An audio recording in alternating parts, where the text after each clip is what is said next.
Olá, amigos do canal Videira Espírita, sejam todos bem-vindos. Estamos aqui mais uma vez reunidos para dar continuidade ao estudo da obra Paulo e Estevão, trazido a nós pelo Espírito Emmanuel, através da psicografia bendita e querida do nosso Francisco Cândido Xavier. E para que possamos ter ambiência adequada ao estudo, leremos uma página do livro Caminho, Verdade e Vida, trazido a nós também por Emmanuel, através da psicografia de Chico Xavier. Então vamos serenar os nossos pensamentos, serenar a nossa mente, não é? Para que tenhamos maior proveito no estudo de hoje. Então, leremos hoje a mensagem, número 44, intitulada O Cego de Jericó. Emmanuel nos traz a passagem de Lucas, capítulo 18, versículo 41, que diz assim: dizendo: que queres que te faça? E ele respondeu: Senhor, que eu veja. Vamos ver as considerações que Emmanuel nos traz sobre esta passagem narrada por Lucas. O cego de Jericó é das grandes figuras dos ensinamentos evangélicos. Informa-nos a narrativa de Lucas que o infeliz andava pelo caminho mendigando. Sentindo a aproximação do mestre, pôs-se a gritar, implorando misericórdia. Irritam-se os populares em face de tão insistentes rogativos. Tentam impedi-lo, recomendando-lhe calar as solicitações. Jesus, contudo, ouve-lhe a súplica, aproxima-se dele e interroga com amor: que queres que te faça?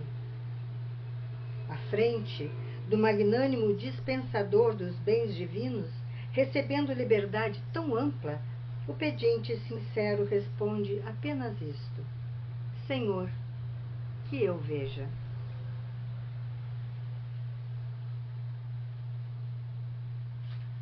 O propósito deste cego honesto e humilde deveria ser o nosso em todas as circunstâncias da vida. Mergulhados na carne ou fora dela, somos às vezes esse mendigo de Jericó, esmolando as margens da estrada comum.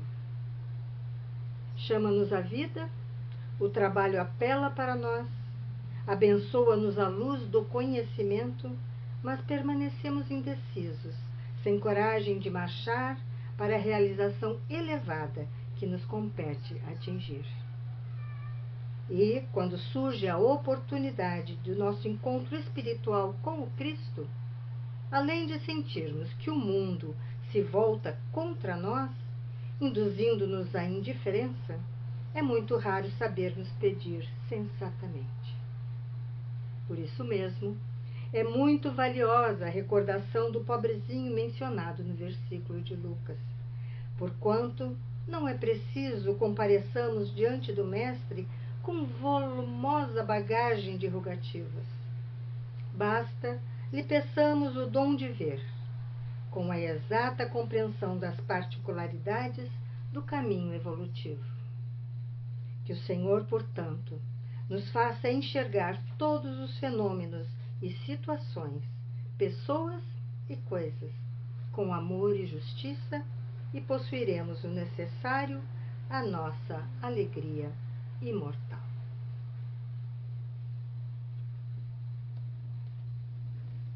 Vamos orar?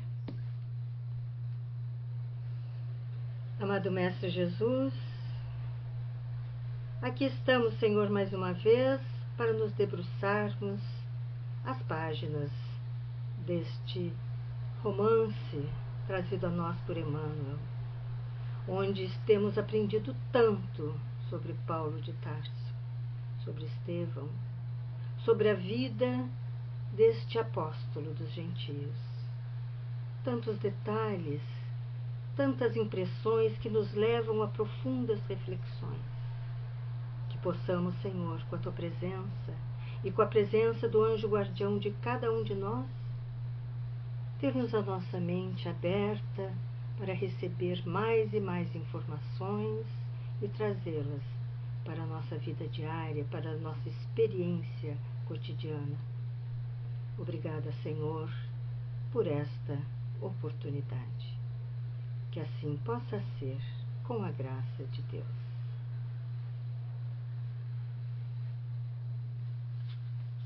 Então, amigas queridas, vamos dar continuidade, não é, ao estudo, fazendo aquele retrocesso ao estudo anterior, para que possamos nos situar na história. No estudo anterior, nós começamos o 9º capítulo. O 9º capítulo, quando a embarcação chegou a Sidom, onde muitos vieram homenagear Paulo de Tarso. Depois, ao navegarem, Paulo sugeriu uma mudança de rota, né, de trajeto, o que foi fortemente negado. Só que depois enfrentaram um furacão e ficaram padecendo de mau tempo por quase 14 dias, quase 2 semanas. Esse fato fez com que todos olhassem para Paulo de Tarso de forma diferente, com espanto e respeito. Ele, aproveitando as demonstrações da natureza, pregou o Evangelho a todos eles, né? Ele não ficava sem trabalho, né? Enquanto todos passavam mal, com náuseas, ele cuidava de todos e ainda pregava. Aproveitou a oportunidade para ligar aos efeitos, aquelas situações que a natureza estava trazendo para a vida de cada um. E então, ele pregando o Evangelho, trazendo as lições, né, daqueles que estavam todos escutando de forma muito atenta. Quando se aproximaram então de Malta, o comandante sugeriu que os prisioneiros fossem mortos, porque ele se sentiu humilhado, porque ele não quis seguir a sugestão do desvio e acabou pegando aquele furacão, né, e todos ficaram impressionados, e ele se sentiu humilhado na sua função, né, na sua posição como comandante.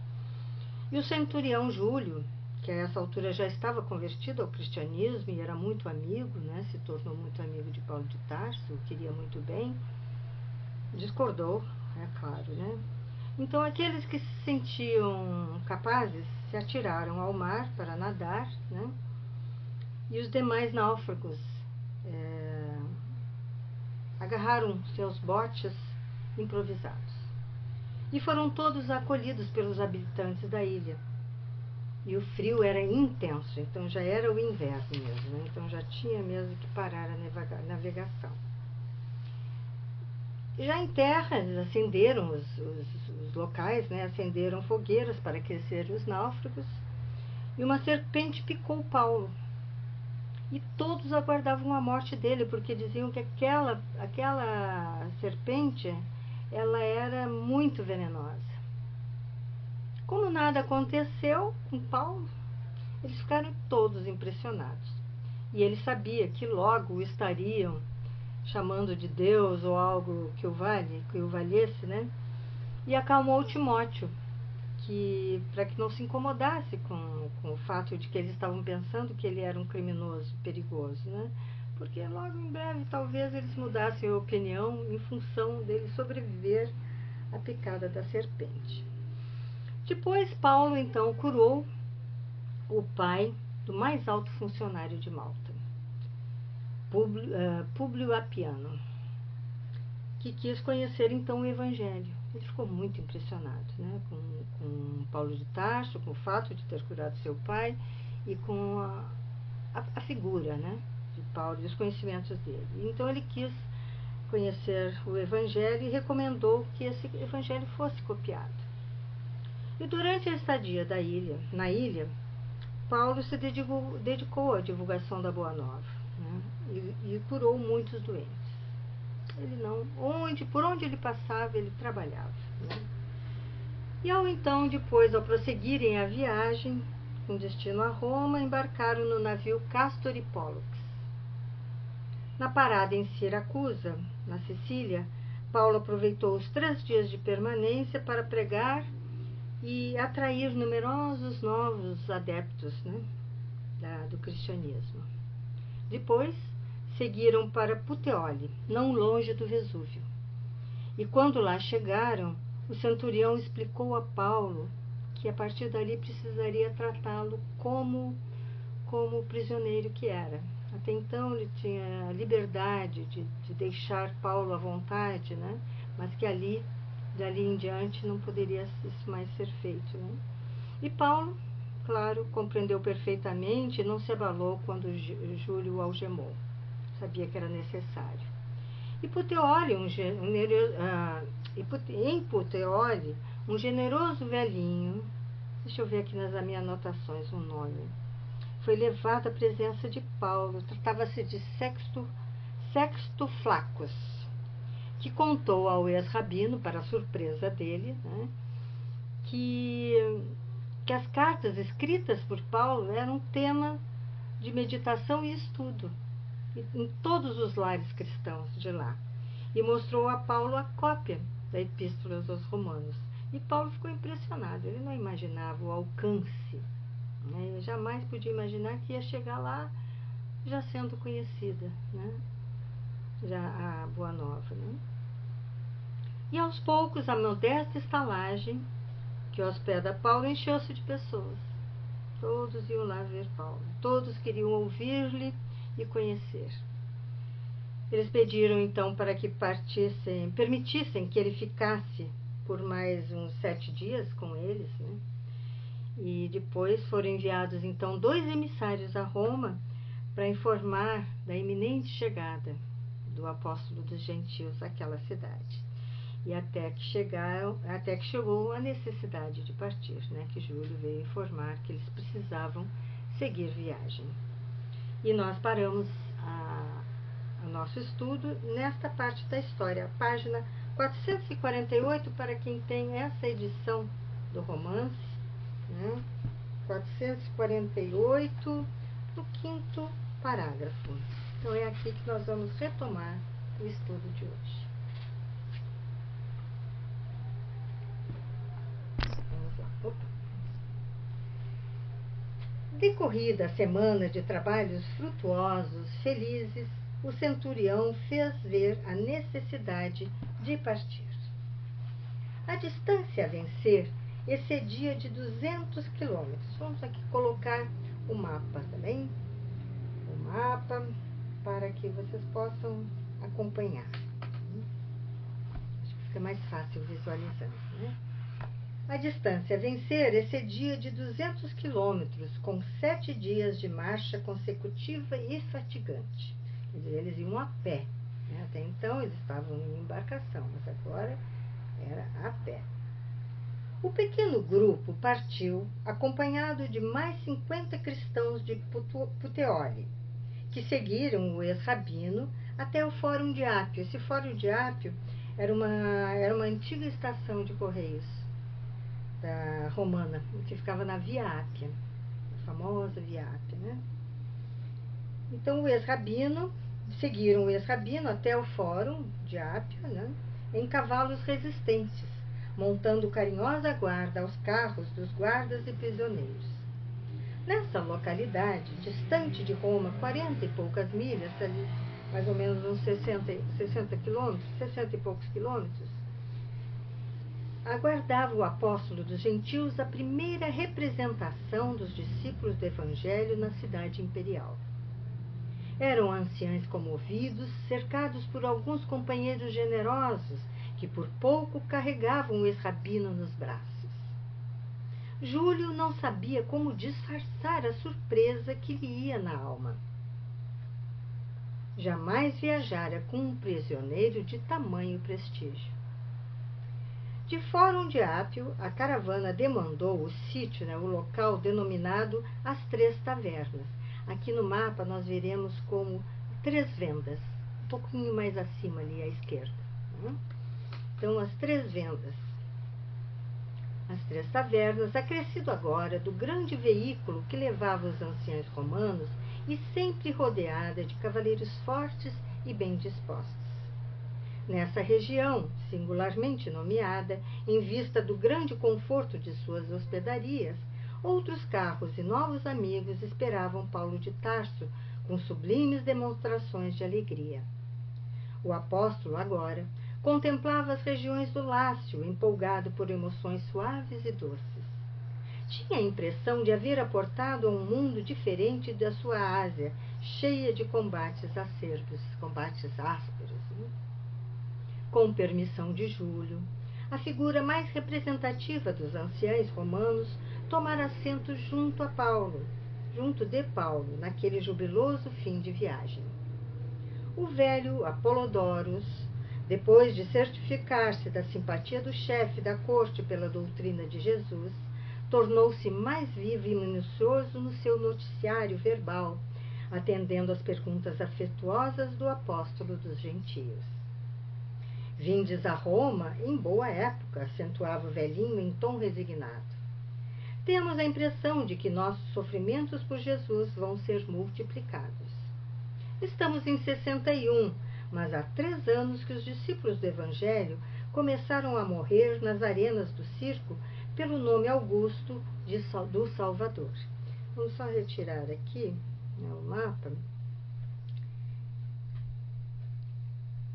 Muito bem.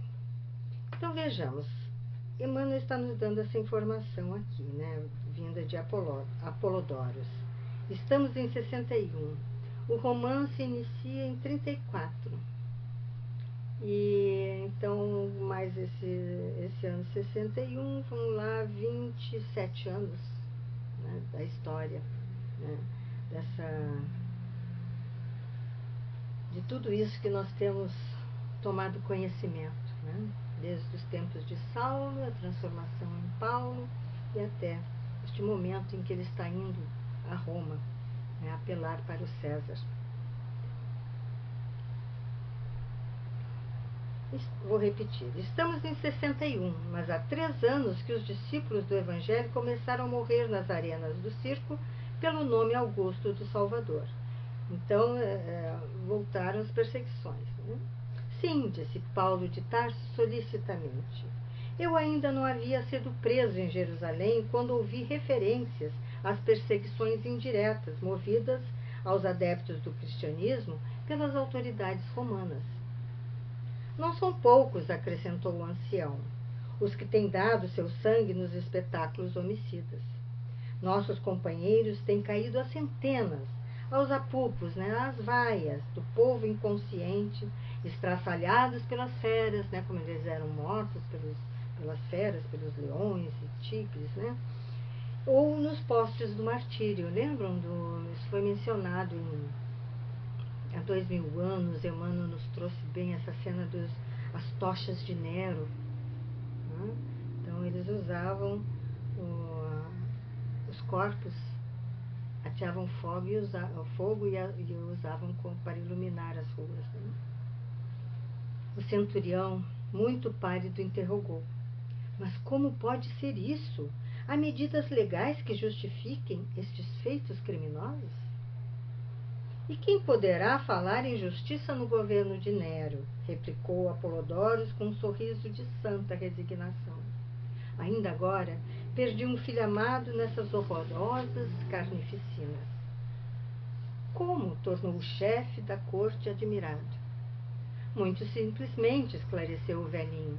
Os cristãos são conduzidos aos circos do martírio e da morte, como escravos faltosos e misérrimos. Como ainda não existe um fundamento legal que justifique semelhantes condenações, as vítimas são designadas como cativos que mereceram suplícios extremos. Não existe um político, ao menos, que possa desmascarar a torpe sofisma, esse torpe erro, esse engano, não é? Quase todos os estadistas honestos e justos estão exilados, para não falar dos muitos induzidos ao suicídio pelos prepostos diretos do imperador. Eles eram induzidos mesmo, eles tinham que cometer suicídio. Acreditamos que a perseguição declarada aos discípulos do Evangelho não tardará muito. A medida tem sido retardada somente pela intervenção de algumas senhoras convertidas a Jesus, que tudo tem feito pela defesa de nossos ideais. Não fora isso, talvez a situação se revelasse mais dolorosa.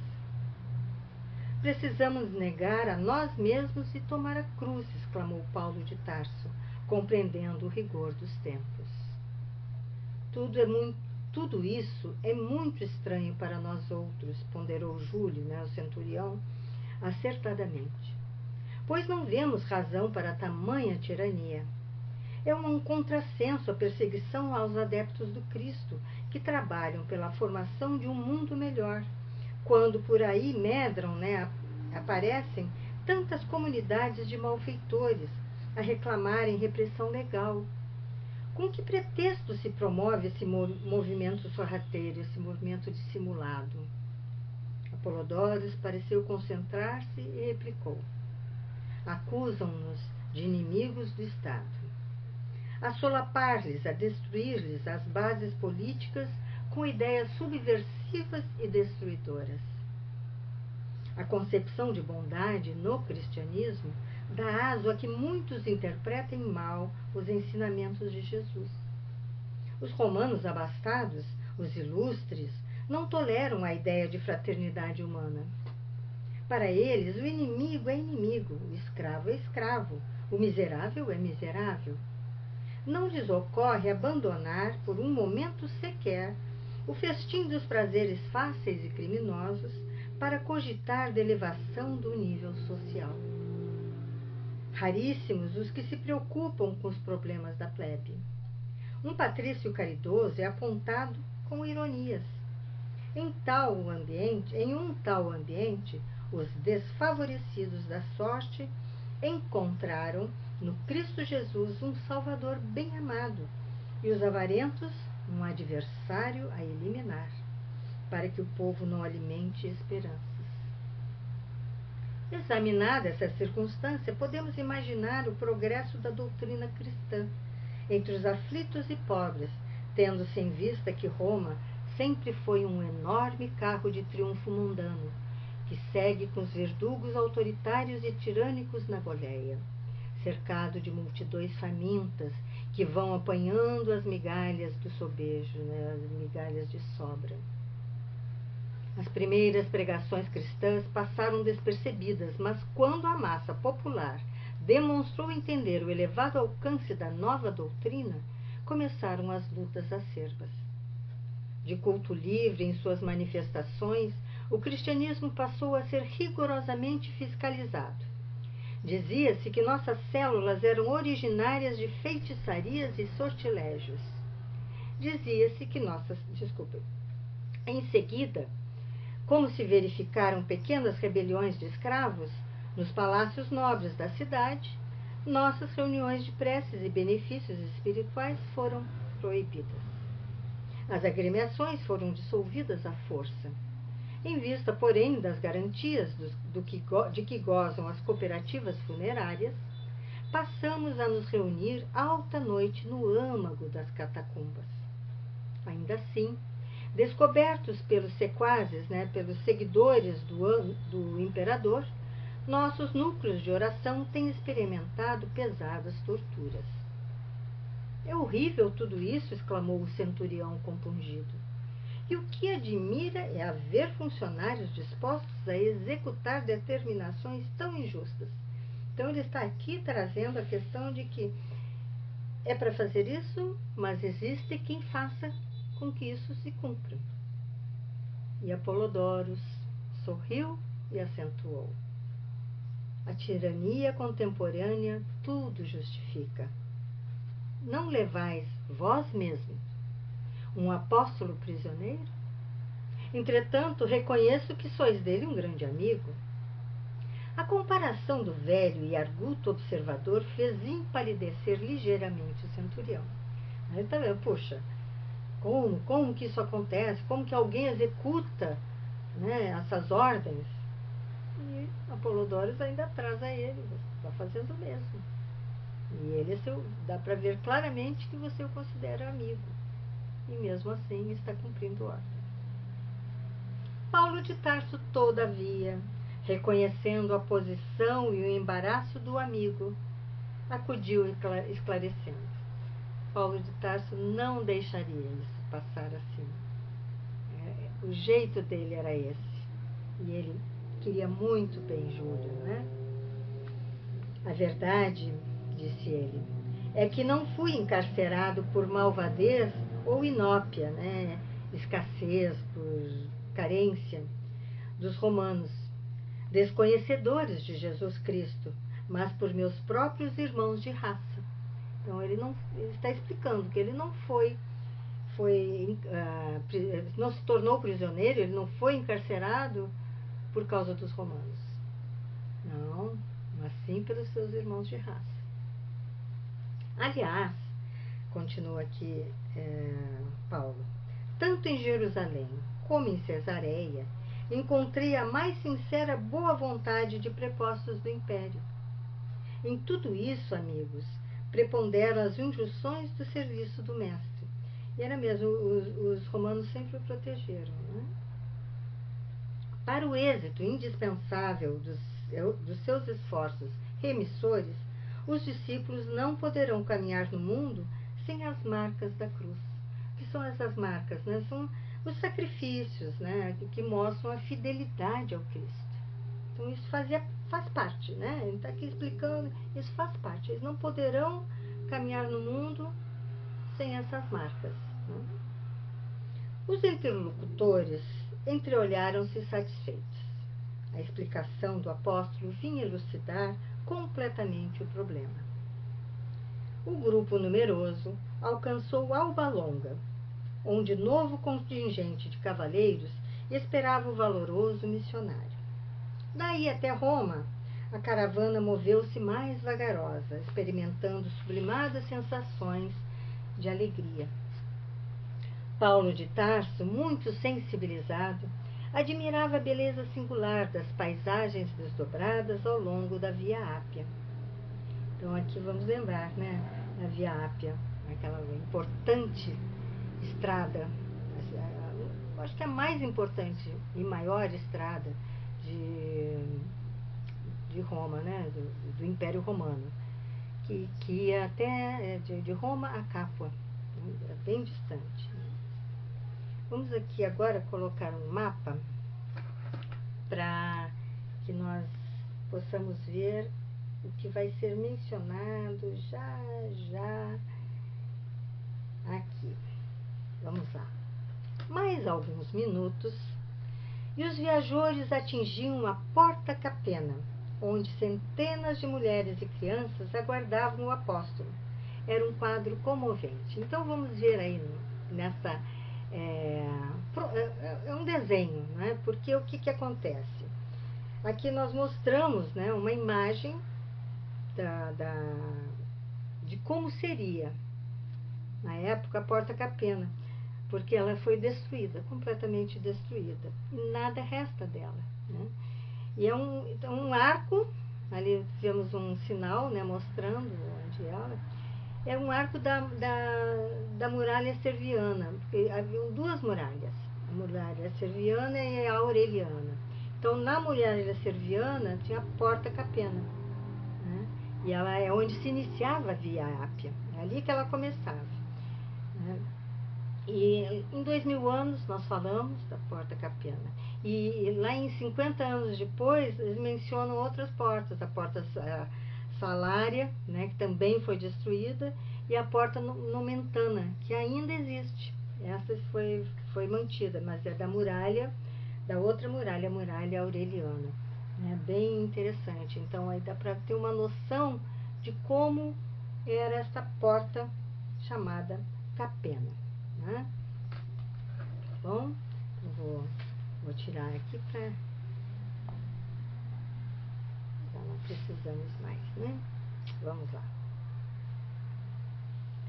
O cortejo parou para que os amigos o abraçassem. Imagine, ele chegar nesse local e as pessoas o cercarem, né? Mulheres, crianças, estão todos aguardando por ele. Eminentemente emocionado, o centurião acompanhou a cena inesquecível, contemplando anciãs de cabelos nevados, de cabelos brancos, osculando, beijando as mãos de Paulo com infinito carinho. O apóstolo, enlevado naquelas explosões de afeto, não sabia se havia de contemplar os panoramas prodigiosos da cidade das 7 colinas, lembram, Roma tem 7 colinas, se paralisar o curso das emoções para prosternar-se, se subjugar em espírito, em um preito, em um testemunho justo do reconhecimento de Jesus. Obedecendo às ponderações amigas de Apolodoros, o grupo dispersou-se. Roma inteira banhava-se suavemente no crepúsculo de opalas. O céu bem azul, naquele fim da tarde, fim do dia. Brisas, já temos aí a mudança do tempo, estávamos saindo do inverno, já chegando então que é a primavera, primavera, verão talvez. Brisas cariciosas sopravam de longe, balsamizando a tarde quente. Considerando que Paulo precisava de repouso, o centurião resolveu passar a noite numa hospedaria e apresentar-se com os prisioneiros no dia imediato. Apresentar-se com os prisioneiros no dia imediato ao quartel dos pretorianos, depois de refeitos da longa e exaustiva viagem. Somente na manhã seguinte, compareceu perante as autoridades competentes, apresentando os acusados. Feliz expediente aquele, porque o ex-rabino sentia-se perfeitamente reconfortado. Na véspera, Lucas, Timóteo e Aristarco, aqueles que o acompanhavam, separaram-se dele, a fim de se instalarem na companhia dos irmãos de ideal até poderem fixar a sua posição. O centurião de Cesareia encontrou no quartel da Via Nomentana altos funcionários que podiam perfeitamente atendê-lo, com referência ao assunto que o trazia à capital do império, mas fez questão de esperar o general Burrus, amigo pessoal do imperador e conhecido por suas tradições de honestidade, no intuito de esclarecer o caso do apóstolo. O general o atendeu com presteza e solicitude e ficou suficientemente informado da causa do ex-rabino, tanto quanto dos seus antecedentes pessoais, lembrando aqui, que ele era romano, e das lutas e sacrifícios que vinha amargurando. Prometeu estudar o caso com maior interesse, depois de guardar solícito os pergaminhos remetidos pela justiça de Cesareia. Na presença do apóstolo, afirmou ao centurião que, caso os documentos provassem a cidadania romana do acusado, ele poderia gozar das vantagens da custódia libera,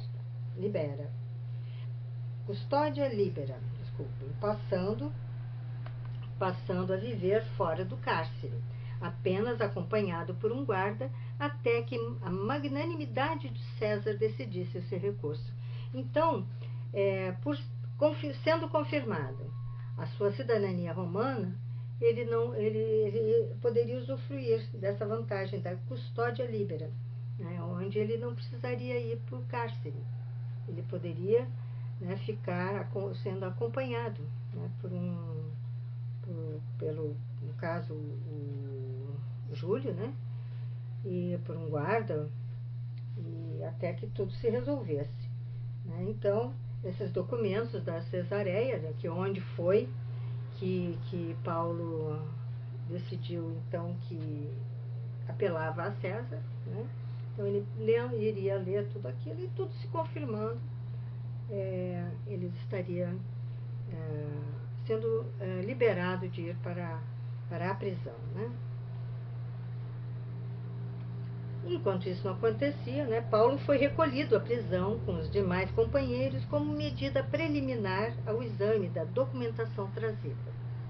Júlio despediu-se comovido. Os guardas abraçaram o ex-rabino, contristados, tristes e respeitosos. Os altos funcionários do quartel acompanharam a cena com indisfarçável surpresa. Não compreenderam como assim, né? Os guardas e o centurião abraçando e se despedindo dessa forma, assim, tão tristes, né? Prisioneiro algum havia ali entrado até então com tamanhas manifestações de carinho e apreço. Eles nunca tinham visto nada parecido. Depois de uma semana em que lhe fora permitido o contato permanente com Lucas, Aristarco e Timóteo, o apóstolo recebia a ordem para fixar residência nas proximidades da prisão, privilégio conferido pelos seus títulos, embora obrigado a permanecer sob as vistas de um guarda policial, até que o seu recurso fosse definitivamente julgado. Então, confirmaram a cidadania romana de Paulo, e assim aconteceu. Auxiliado pelos confrades da cidade, Lucas alugou um aposento humilde na Via Nomentana, para lá transferindo o valoroso pregador do Evangelho, cheio de coragem e confiança em Deus. Longe de esmorecer diante dos obstáculos, Paulo continuou redigindo epístolas consoladoras e sábias às comunidades distantes. O trabalho de Paulo era ininterrupto. Nada era motivo para não trabalhar. No segundo dia de sua nova instalação, recomendou aos 3 companheiros procurassem trabalho. Essa era outra preocupação dele, não ser peso para ninguém, não é? Para não serem pesados aos irmãos, explicando que ele, Paulo, viveria do pão dos encarcerados, como era justo, até que César pudesse atender ao seu apelo. Então nós vemos aqui que ele iria à prisão para se alimentar. Ele achava, ele não tinha que fazer isso. Mas para que ser peso para alguém que teria que alimentá-lo se na prisão ele tinha aquela comida, ruim que fosse, né? Ele não se importava, era alimento, né? E era lá que ele iria buscar. Mas não havia essa obrigação, né? E assim o fez. De fato, e diariamente lá se ia às grades do calabouço, onde tomava a sua ração alimentar. Aproveitava então essas horas de convivência com os acelerados ou com as vítimas da maldade humana para pregar as verdades confortadoras do reino, ainda que algemados. Ele e os prisioneiros algemados e ele pregando a boa nova. Essa era Paulo. Todos o ouviam em deslumbramento espiritual, jubilosos com a notícia de que não se encontravam desamparados pelo Salvador. Eram criminosos do Esquilino, né, que era uma região, né, era uma das colinas, né, uma das 7 colinas de Roma, bandidos das regiões provincianas, malfeitores da Suburra, que era um bairro, né, dos humildes, né, bem popular, servos ladrões entregues à justiça pelos senhores para a necessária regeneração, e pobres perseguidos pelo despotismo da época, que sofriam a terrível influência dos vícios da administração. A palavra de Paulo de Tarso atuava como bálsamo de santas consolações. Os prisioneiros ganhavam novas esperanças e muitos se converteram ao Evangelho, como Onésimo, o escravo regenerado que passou a história do cristianismo na carinhosa epístola a Filemon. Acho que vale a leitura dessa. É uma epístola pequena, né? É bem interessante de ler porque este personagem, Onésimo, esse escravo que se regenerou, é mencionado na epístola a Filemon, na carta a Filemon. No terceiro dia da situação, Paulo de Tarso chamou os amigos para resolver determinados empreendimentos que julgava indispensáveis. Encareceu a diligência de um entendimento com os israelitas. Porque os israelitas eles estavam espalhados por todos os cantos, por todos os lugares por onde Paulo passou, havia israelitas. E eles eram sempre aqueles que causavam o problema, que não aceitavam, que o mandavam prender, quando ele era apedrejado, quando ele sempre eram situações movidas, né? Aquelas gritarias, os escândalos, né? Os apupos, né? As vaias, todos eram movidas pelos israelitas, né? Eles estavam por todos os cantos. Precisava transmitir-lhes as claridades da Boa Nova. No entanto, era impossível, no momento, uma visita à sinagoga.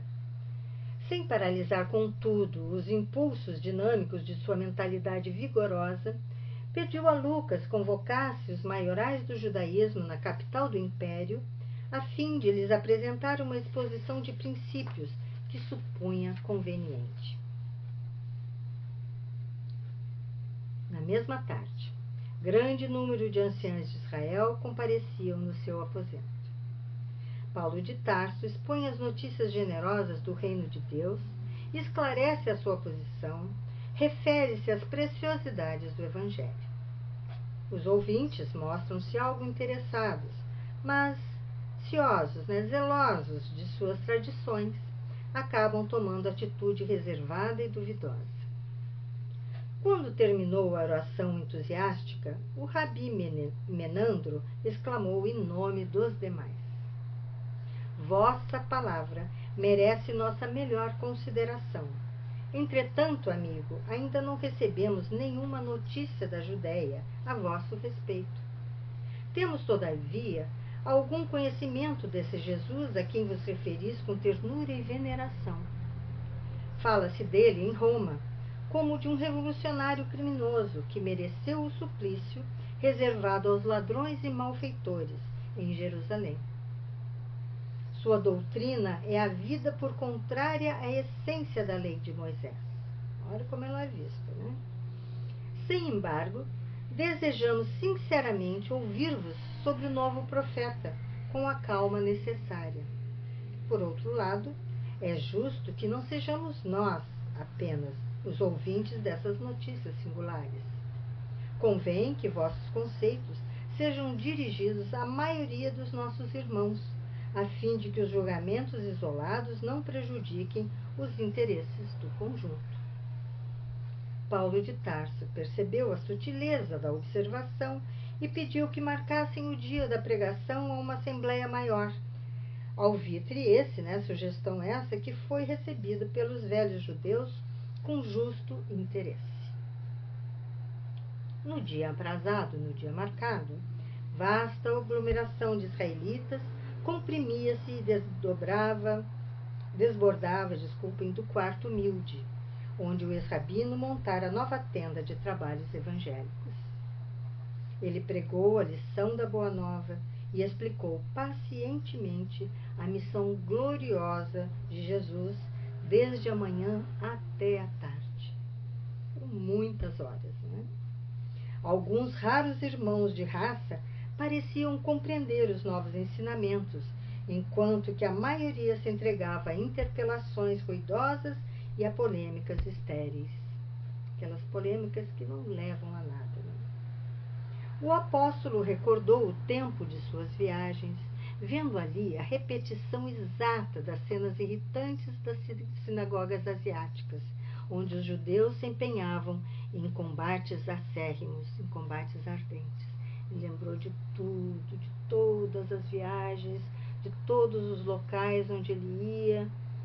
Lá estavam os judeus, criando aqueles combates, aqueles problemas tantos, E ali ele começou a se lembrar daquilo tudo. À noite, avizinhava-se, quer dizer, já foi o dia inteiro, da manhã já chegando à noite, À noite avizinhava-se e as discussões prosseguiam acaloradas. O sol despedia-se da paisagem, dourando o cume das colinas distantes. Observando que o ex-rabino fizera uma pausa para ganhar algum fôlego, Lucas aproximou-se e confidenciou: Dói-me constatar quanto esforço despendes para vencer o espírito do judaísmo.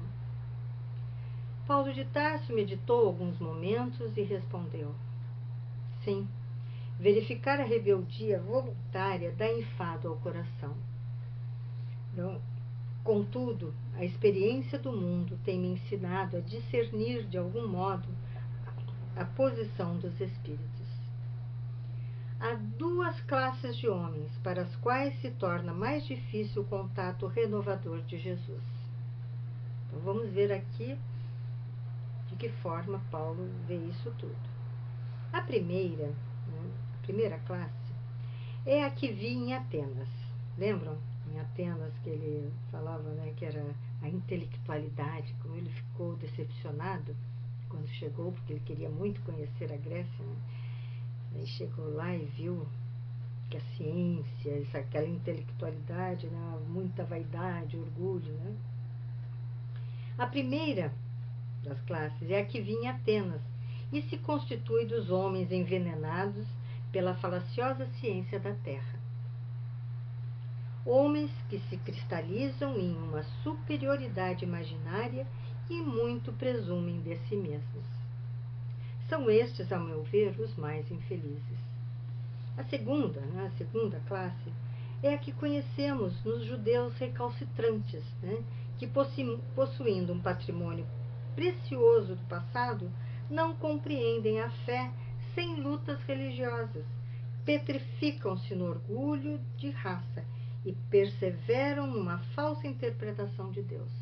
Então tem aqui também o orgulho.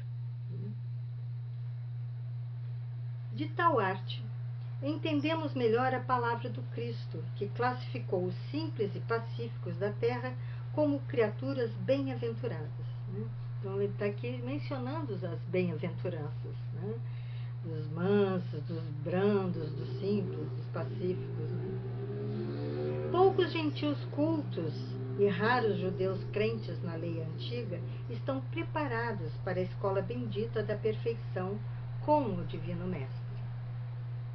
Lucas passou a considerar o justo conceito do apóstolo, mas a esse tempo as palestras ruidosas e irritantes dos israelitas pareciam o fermento rápido de pugilatos inevitáveis, de lutas inevitáveis. O ex-rabino, porém, desejoso de paz, subiu novamente à tribuna e exclamou: irmãos, evitemos as contendas estéreis e ouçamos a voz da própria consciência. Continuai, vamos ver essa declaração.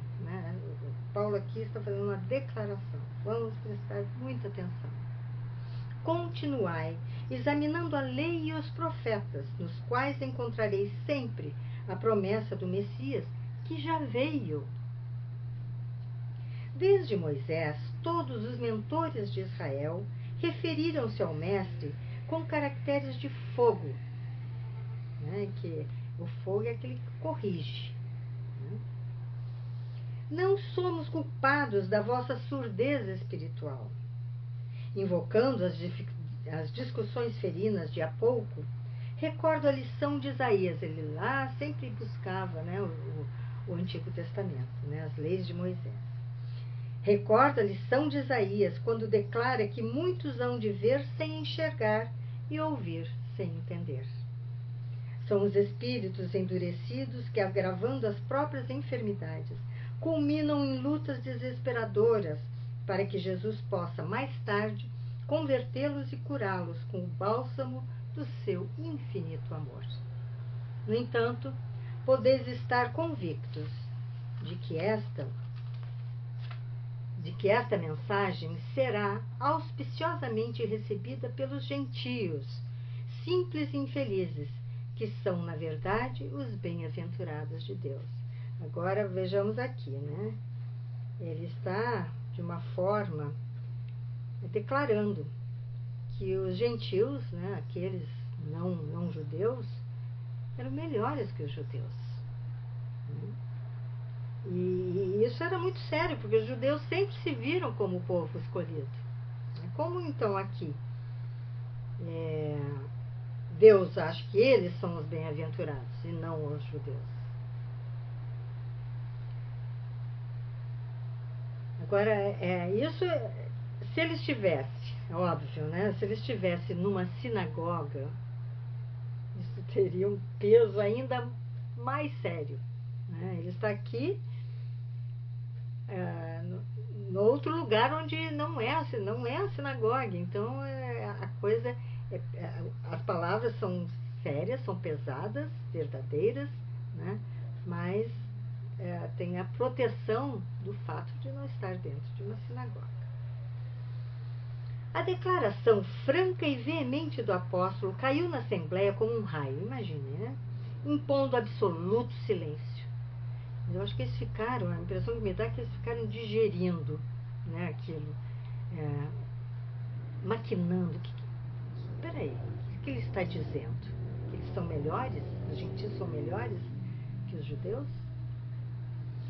Destoando dos sentimentos da maioria, um velhinho judeu aproximou-se do convertido de Damasco e disse: reconheço o exato sentido da vossa palavra, mas desejaria pedir-vos que este evangelho continuasse a ser ministrado à nossa gente. Há seguidores de Moisés bem intencionados que podem aproveitar o ensino de Jesus enriquecendo-se com seus valores eternos. O apelo carinhoso e sincero era proferido em tom comovedor. Paulo abraçou o simpatizante da nova doutrina, fundamente sensibilizado, e acrescentou: este aposento humilde é também vosso. Vinde conhecer o pensamento do Cristo, sempre que vos aprouver. Podereis copiar todas as anotações que possuo. E não ensinais na sinagoga? Por enquanto, preso como estou, não poderei fazê-lo, mas hei de escrever uma carta aos nossos irmãos de boa vontade. Então, aqui já vemos a menção à carta aos Hebreus, que é outra carta que devemos ler. Dentro de poucos minutos, a compacta reunião se dissolvia com as primeiras sombras da noite. Daí por diante, aproveitando as últimas horas de cada dia, os companheiros de Paulo viram que ele escrevia um documento a que dedicava profunda atenção. Às vezes, era visto a escrever com lágrimas, como se desejasse fazer da mensagem um depósito de santas inspirações. Em 2 meses, entregava o trabalho a Aristarco para copiá-lo, dizendo: esta é a epístola aos Hebreus. Fiz questão de grafá-la, valendo-me dos próprios recursos, pois que a dedico aos meus irmãos de raça, e procurei escrevê-la com o coração. Isso é interessantíssimo, porque há muitos estudiosos, né, que dizem que não foi, essa epístola aos Hebreus não foi escrita por Paulo. E na realidade, como vemos, é a única que ele realmente sentou, que ele não ditou. Né? Ele não ditou a carta, ele sentou e escreveu, colocou todos os seus sentimentos. Né? Porque ele estava falando realmente aos seus irmãos de raça.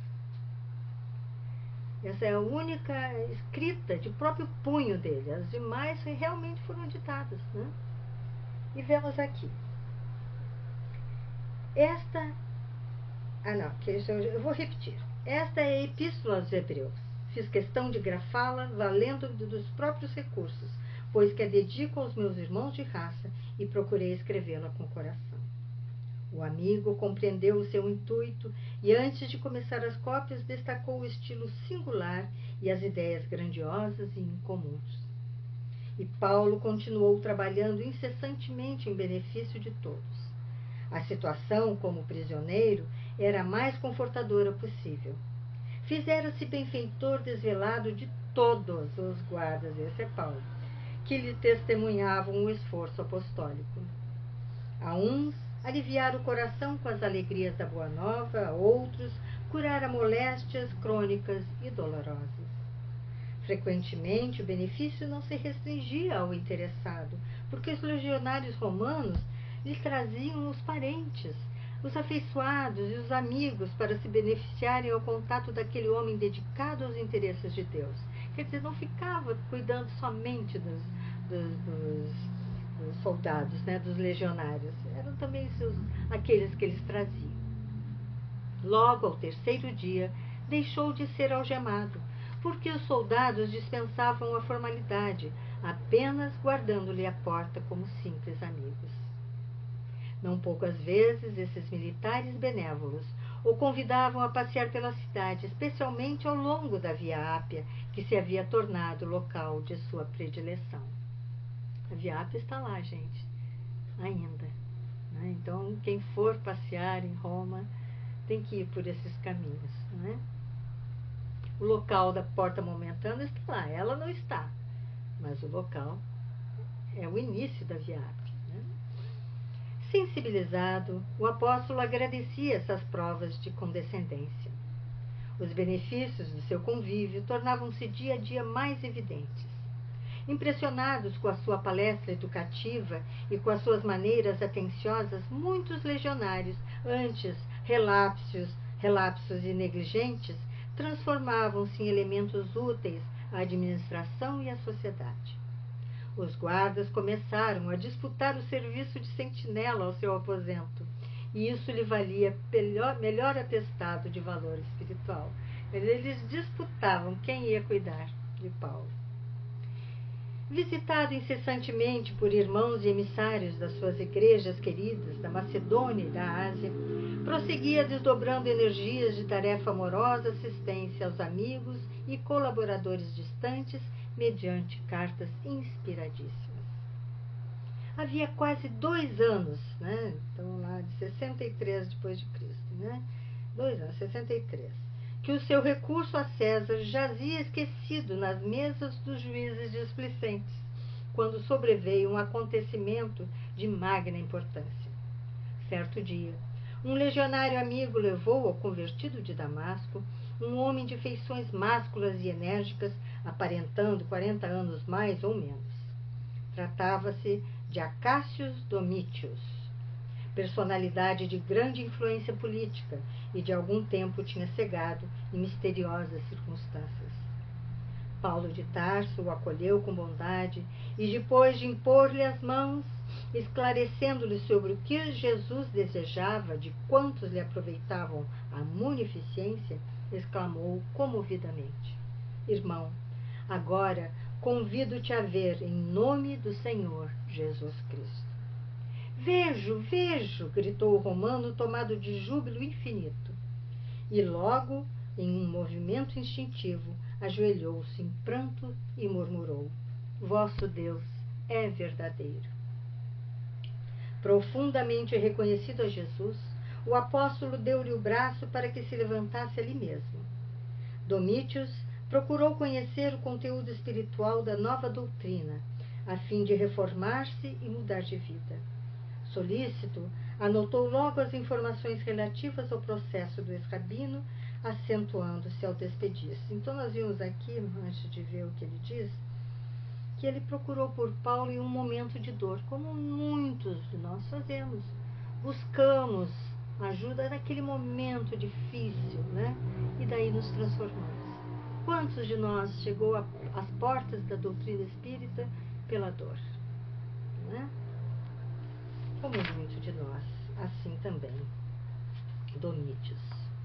E ele disse: Deus me ajudará para que possa retribuir o bem que me fizestes. Quanto à vossa situação, não duvideis do desfecho merecido, porque na próxima semana teremos resolvido o processo com a absolvição de César. De fato, decorridos 4 dias, o velho servidor do Evangelho foi chamado a depor. De conformidade com as ordens legais, compareceu sozinho perante os juízes, respondendo com admirável presença de espírito às menores arguições que lhes foram desfechadas. Os magistrados patrícios verificaram a inconsistência do libelo, a infantilidade dos argumentos apresentados pelo sinédrio e, não só atendendo à situação política de Acácio, que empenhara no feito os bons ofícios do que podia dispor, como pela profunda simpatia que a figura do apóstolo despertava, instruíram o processo com os mais nobres pareceres, restituindo-o por intermédio de Domítios para o veredito do imperador. O generoso amigo de Paulo regozijou-se com com a vitória inicial, convencido da próxima liberdade do seu benfeitor. Sem perda de tempo, mobilizou as melhores amizades, entre as quais contava Popéia Sabina, esposa de Nero, conseguindo, afinal, a absolvição imperial. Paulo de Tarso recebeu a notícia com votos de reconhecimento a Jesus. Mais que ele próprio, rejubilavam-se os amigos que celebraram o acontecimento com expansões memoráveis. O convertido de Damasco, entretanto, não viu nisso tão só um motivo para regozijo pessoal, mas a obrigação de intensificar a difusão do Evangelho de Jesus. Durante um mês, no princípio do ano 63, visitou as comunidades cristãs de todos os bairros da capital do Império. Sua presença era disputada por todos os círculos que o recebiam entre carinhosas manifestações de respeito e de amor pela sua autoridade moral. Organizando planos de serviço para todas as igrejas domésticas, para todas as congregações que funcionavam na cidade, e depois de inúmeras prédicas gerais nas catacumbas silenciosas, o incansável trabalhador resolveu partir para a Espanha, como ele queria, Debalde, intervieram os colaboradores rogando-lhe que desistisse. Nada o demoveu. De há muito alimentava o desejo de visitar o extremo do Ocidente e, se fosse possível, desejaria morrer convicto de haver levado o Evangelho aos confins do mundo. E lá seguiu Paulo para levar a boa nova a todos os lugares. E nós aqui fazemos a nossa pausa, passamos um pouquinho do tempo, mas era importante seguir para ver o desfecho do capítulo, porque no próximo encontro veremos o capítulo 10º, intitulado O Encontro do Mestre, que é o último capítulo desta brilhante obra de Emmanuel. Vamos orar? Amado Mestre Jesus, agradecemos a oportunidade de ver as minúcias dos acontecimentos, os detalhes de tudo que se passou com Paulo de Tarso. Obrigado, Senhor, por essa doutrina que tanto nos amplia o conhecimento, que tanto nos esclarece. Obrigada, Senhor. Se conosco, abençoa os nossos lares, os nossos afetos, nos proteja, Senhor, nessa semana que nos separa de nosso próximo encontro. Que assim possa ser, graças a Deus. E é isso, amigos queridos. Seguimos então, se Deus quiser, na próxima semana daremos continuidade aqui no canal Videira Espírita ao estudo da obra Paulo e Estevão. Que a paz de Jesus esteja com todos. Até lá.